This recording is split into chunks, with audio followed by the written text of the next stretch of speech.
In the sport of bouldering, you'll be making mistakes. You'll be tired, you'll be falling, and you'll be left discouraged. But don't worry.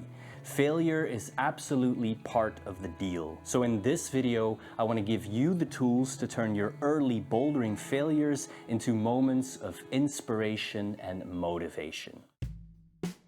If you're geographically spoiled like us, you might skip a session in your cozy local boulder gym to drive over to an outdoor crag like Fontainebleau and try your hand at some of its famous classic boulder problems. And before you know it, you're looking at a rock without obvious holds, where nothing is made of plastic, and you're hardly able to pull yourself off the ground. That's what happened to me multiple times when trying my hand at my first climbs outdoors. Luckily, I've managed to turn those confusing moments into teachable ones and have thus acquired the skill of failing successfully. Today, I'll share this skill with you and I'll illustrate it with lessons drawn from 3 tricky classic boulder problems of Fontainebleau.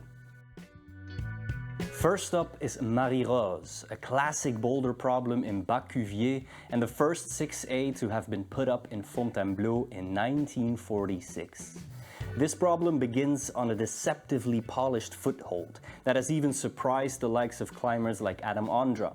We were prepared for that pitfall and knew we'd have to account for a tricky starting position. But little did we know, the real difficulty of Marie-Rose would arise further up the boulder problem. After the starting position, you use 2 side pulls to reach a technically challenging sloper before moving up to a ledge and topping out the boulder. We were surprised to find such technical holds and challenging positions on a 6A boulder problem. 6As never really featured this kind of difficulty before for us, so we underestimated the font grade and didn't properly warm up before having to pull on the tricky side pull crimps, and we felt unsecure on the sloper because we had no prior experience of using that type of hold. Ooh, pretty difficult, guys. So the lesson of this boulder problem is the realization of what went wrong on Marie-Rose. Our lack of experience caused us to underestimate the problem, which caused us to be underprepared to face its true challenges. First impression of Marie-Rose, it's only a 6A, but it's so slippery on the feet that it's very easy to fall off. The hands are quite okay, but then you're looking for a high left foot and then the sloper is super bad. I managed to touch it for 0.002 seconds and then I fell off. So, yeah, maybe next time when we're a bit stronger we can hold on to the sloper and then we'll send it. Before we go to the second boulder problem, we want to hear from you. What has been your greatest bouldering failure so far? Having to give up on a hard project, being humbled on something you expected to be easy? Let us know in the comment section below. Next, we tackled l'angle Allain, another 6A, this time in Cuvier-Rempart, that tests a climber's balance and smearing abilities. It's a problem where we faced frustration due to the seemingly simple yet intricate moves required. No comment, no comment. No comment, no comment.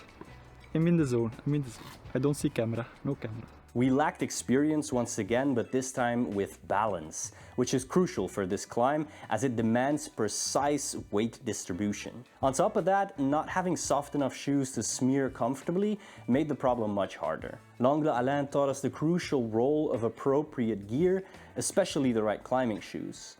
It also emphasized the importance of patience and approaching outdoor climbing with low expectations and the preparedness to look for meaning outside of your climbing performance, like enjoying being outside with your friends, exploring new areas, and learning new moves.